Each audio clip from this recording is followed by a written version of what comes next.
Hey, Monday Movie Club. Here we are. Today we're discussing one of Joel's picks, 1993's Matinee, which stars John Goodman as the screen's number one shock expert. I'm Frank Gaffney. Here with me is Fenster in purple in his kitchen. Annie King coming to us from Hawaii, the Big Island. Amy Goldman and Mark Wotsitz Gardner, who has the picture up. So I Yeah. guess he liked this movie. Joel, why Matinee? Because I like Joe Dante. He's a fun director. He's one of those directors that I think is constantly doing interesting stuff when he's working. I'll throw out that, like others, he's never made a bad movie. He's made less interesting movies. No, he's never made a bad movie. I actually know that name, Joel. What can you just tell me real quick? What else has he done? Well, we saw Rocketeer. He did not do the Rocketeer. So He didn't do Rocketeer? He did not. He had absolutely nothing to do with the Rocketeer. Why do I think he did? I don't know. That's Joe Johnston. Oh, same Joe. You're screwing up your Joes. Hi. Joe Dante's, you've seen Gremlins, Gremlins 2, Piranha, okay. The Howling, Inner Space. Inner Space. Oh, I love that movie. 2024. Yeah, the Burbs. I'm sure I'm forgetting stuff, but the Burbs. Interesting. At the very All right. Anyway, I love his stuff. I love this story. I love movies about movies and movie. Of course. Movies, so. And also, this was in your prime movie-going era, 1993. Yes, I was in grad school at that point. So. Yeah, so you were going to 2-3 movies a week. Yep. All right, so Matinee is set in 1962 during the Cuban Missile Crisis and follows a group of high school students who attend a screening of a new horror film called Mant, produced by Lawrence Woolsey, which is played by John Goodman. Frank, please explain Mant and why it's so great for us. Yeah, well, and Mant is what we sometimes call Anthony. Mant. So as far as I know, he hasn't mutated with an ant. But, he's in Vegas this week, so anything can happen. Yeah, seriously. So it was funny that the movie was Mant, ! Because I will yell that across the house. Mant! Even when we text each other, we'll sometimes refer to him as Mant. Right. It's so funny. And the first thing I loved was seeing Key West. That was, granted, it was a 1993 Key West dressed up to look like a 1962 Key West. But except the movie theater was not in Key West. It was in Cocoa, Florida, which is an hour east of Walt Disney World. That's a good 4 hours from Key West. That's where I lived in the 3rd grade with my aunt and uncle. In Cocoa? Mm-hmm. Cocoa. And was it hot cocoa because it was Florida? Yes, it also had. I see myself out. Sorry. It also had mini marshmallows in it. And the kid who played Dennis, the younger brother, was Bobby Brady in the Brady movies. Mm-hmm. And the older brother, Omni Katz, was little John Ewing on Dallas. No, 1993 was Hocus Pocus. He had a huge year in 1993. That's 2 big movies. Yeah, and then he retired. I very much remembered his name. Yeah. All right, so it is definitely a charming and nostalgic portrayal of the 60s, an affectionate tribute to the horror and science fiction. I feel like I'm going to say B movies of the era. And of course, the movie's attention to detail was great. I mean, the costumes, the set, all of that stuff. But sometimes it was a little too much like, look at me, we got a actual box of cornflakes. And John Goodman is fun as Woolsey, but not a big stretch for him. That's, and coming up with all those gimmicks for the movie, I'm like, okay, there's no way they can recreate this in every movie theater across the country. And yet William Castle did just that constantly during the 50s and 60s. Wow. Because that's who Lawrence Woolsey's based on. Oh. So but then, of course, they would only show it in theaters that could support it. Yeah. That was the intention. Like The Tingler. There's a Vincent Price movie called The Tingler by William Castle where they rigged up all the seats so that certain points in the movie you'd get a jolt and it didn't always work properly. Some people got more of a shock than they should have. Yeah, and this People got and this nothing. obviously was taken to quite the extreme. And Yes. were all the movie theaters destroyed like this one? No. Yeah, exactly. And one line that made me laugh was when the girl who was protesting doing the drop and roll thing, and she says they put Gandhi away for a year, and the kid says, "I don't know that many people here." Yeah. Yeah.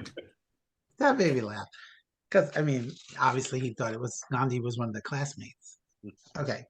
And of course, there are your obligatory heartfelt moments and some laughs for sure. And the film's message, of course, about the power of cinema to bring people together and inspire them. Lovely message.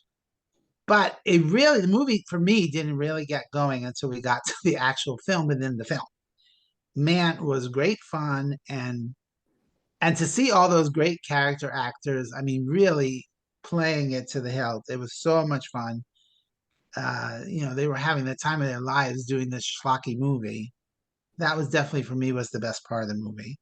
But I still felt something was missing. There was too much going on. It had all the elements and it should have been great, but it just didn't have enough, I don't know, buoyancy to make it a great movie. There was way too much going on with those kids before John Goodman even came to Key West. But it was entertaining enough. I'm going to give it a very cute 3 stars. But it could have been great, but for me, it just wasn't great. Mark G, you have the picture up, so you must have thought it was great. I do. I just want to make sure before we go on, Frank, are we talking the real Frank or is this just a bot? Now, Mark is saying that because today I posted a movie review that was written by the OpenAI chatbot. And I've read stuff by other bots, and it usually sounds like gibberish. That sounded yours was great. Well done. Yeah. Yeah, I did not change even one punctuation in that review. Impressive. And so I just thought it was funny. It was in the New York Times or something last week, and then you could sign up. And I'm not looking for it to write my term papers, but I thought it was pretty funny. Yeah, so, I have the picture up. Joel, this makes up for the Frighteners for me. I must have been mixing this up with something else because I thought I had seen this, but maybe I'm mixing up with The Artist where he was there, and I don't know. But I had never seen this before, and I thoroughly enjoyed it from start to finish. It was cute. I joke around about TNA movies and this and that, whatever, but I actually much prefer PG and G movies. Just a good story. That's what this was. I like that they had several real actors from the 50s, sci-fi in it, as you said. Just adding in the kids' stories into it, weaving them in, made you care. I absolutely love the dialogue in Mans. Just the cheesy when they explain things to you. When they wanted him to come down from the building, they said, "We have sugar for you," and the woman was holding out a bag of sugar. That was a laugh out loud. I mean, it was ridiculous. It was a lot. It was very cleverly done. And Frank, did you purposely put not only 2 John Goodman movies back to back, but 2 Ant-Man movies back to back? Because next week is Ant-Man. That's funny. This is the OG Ant-Man. Although I'm hoping next week's Quantumania is a touch better than Man. But I don't know. I was surprised at how good it was. 3.25 stars to me. This is not necessarily a one I want to necessarily rewatch over and over again, but which is why it's not getting higher stars. But clever movie, and I like John Goodman too. Although I do agree with you, Frank. I mean, it wasn't his best work, but all in all, very very happy this week. So thank you. I definitely think we've seen him do this kind of thing before, but it was fun to watch him. I like him. It doesn't matter. Yeah. Annie King, you're nodding yes, yes, yes. Yes. Yes. Had you seen it before? Nope, never even heard of it. And I enjoyed myself. It was fun to watch. Like you said, it's not a great movie. I don't think I need to watch it again.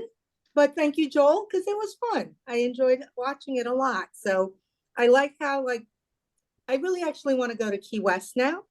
I know it's 1990, whatever, but I like how it started with that sepia tone and everything. It was kind of cool. Gene is so tall. That boy in in the movie, right? Did anyone else notice how tall he was? Wait, who? Gene, the lead Gene. kid. Oh. He just seems so tall to me in the movie.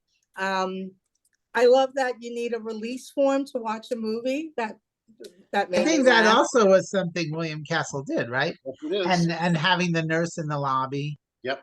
In case And, and I love Kathy Moriarty's responses to the kids when they're like, you know, I'm throwing up. Okay, good, goodbye. Yeah, whatever it was. Yeah. Yeah.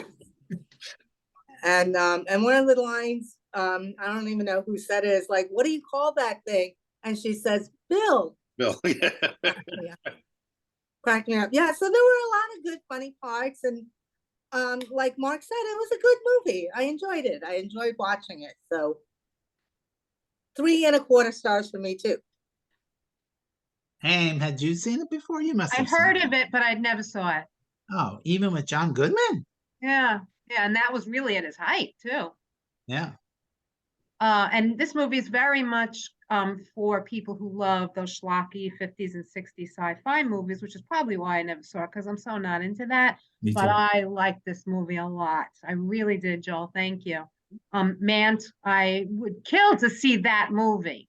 And if there are whole sci-fi movie. movies, yeah, if there are sci-fi movies that are that good and fun and clever, let me know, Joel. Let us Yep. all know.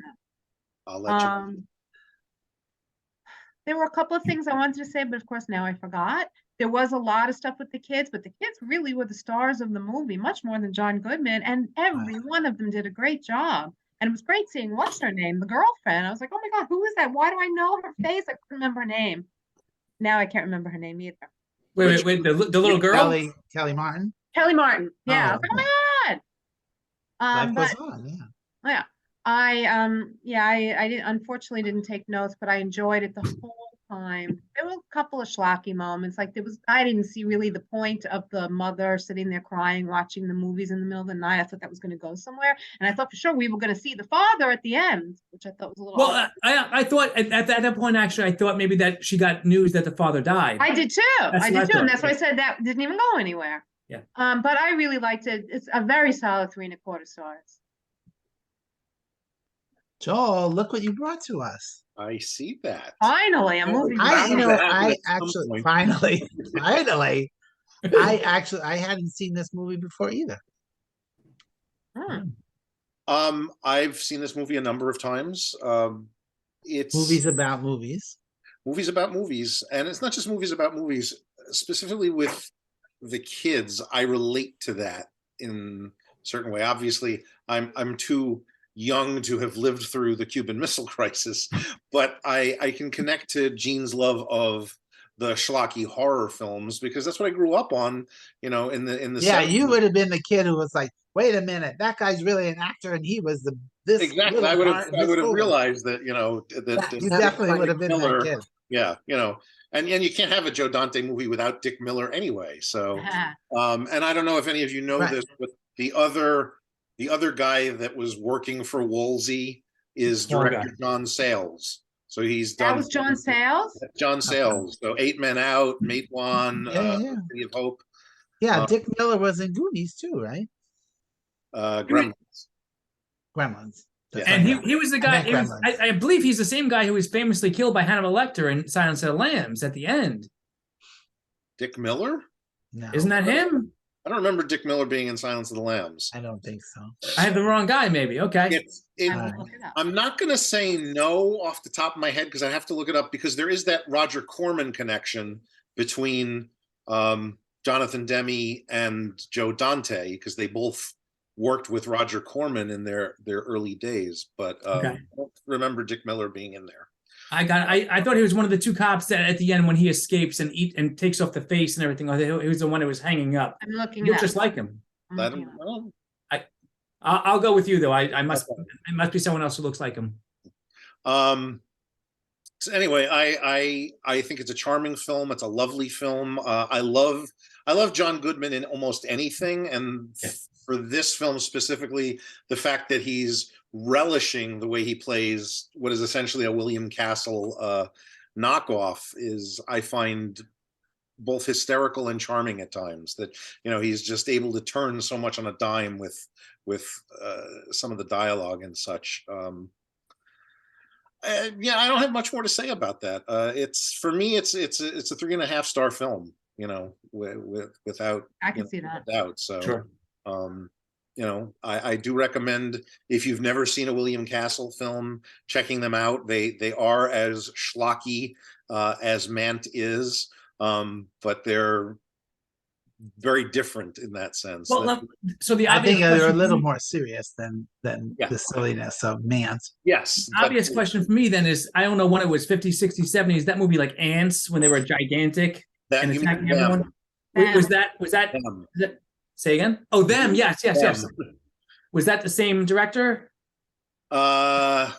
No, No, he didn't do them. No, no, I can't remember who would have done them. So, yeah, I think I saw them. I saw Swarm. I think it was more like 70s, 80s stuff when I was growing up. them is from the 50s. The Yeah. Swarm would be the 70s. 70s. Okay. Yeah. Okay. And then instead of the Fly, this was the Ant. Right, Pretty exactly. funny. The Fly Pretty would have been funny. the 50s as well. I think Yeah. the Swarm falls more into a disaster movie category than Yeah. it does a science fiction horror schlock piece. It disturbed me as like an 8-year-old. I'll tell you sure. that. I was scared of bees. So yeah, That's funny. All right, cool. I guess we're done. That and also John Goodman had some of the best inspirational speeches. I love when he said to the kid, even the adults are making shit up, so don't worry about it. Oh yeah, Life is that's a just great gonna line. And I looked up the guy who played the bad boy, the boyfriend. He was 26 or something like that when this was filmed, dating a 13-year-old. Ridiculous. Yeah. Also, that Lisa Jacob, who was in the film, the hippie girl, she was in same year was Mrs. Doubtfire for her. Big year for her, and then Independence Day a couple years later. Yeah, and then like just disappeared. Yeah, she retired from acting. I was reading a story where she had a problem. I guess this was her first kiss on screen, and she really didn't like the other actor. They didn't like each other. Yeah, so really? It kind of gave her some trauma over things. So okay, that's funny. And they were really making out in that room. Yeah, that's true. The fallout shelter, like Jesus. Like, calm down, Mary. Yeah. I did appreciate, by the way, that- the small things that I appreciated, that they were sweating during it because they had no air. And it was very realistic. So I thought that was good. No, I'm being serious. And you were gonna say something? Yeah, and then they had a post-credit sequence. Yeah. Yes. Oh my gosh. I was gonna turn it off, and then I started writing part of my review and stuff, so I just left it running. And then what was the point of that? Whether something went by and she went, Bill? Yeah, there's no point. Joe Dante tends to have little blips at the very end of the credits for no real reason other than, hey, you stayed this long. Here's this. Post-credit sequence. Yep. How funny. All right, well, Matinee is not on your usual streaming services, but I've talked about this before. There's a service from your local library called Hoopla that you could stream movies at home, but it really varies from city to city and state to state which movies you can watch on Hoopla. But Matinee was on my Hoopla. Or you can watch it on Prime for $2.99, or what, kids? Buy it on From the library. library. Next week, we're going to the actual movies. The whole reason we started this group was to watch all the MCU movies. And this week, Ant-Man and the Quantumania becomes the 31st film in our series. Wow. Just like 31st. Baskin Robbins. Right? 31 flavors. I'm Frack Gaffney. Go watch a movie. And also, Did I say Frack Gaffney? you did. Frack Gaffney. All right. The frack out of here.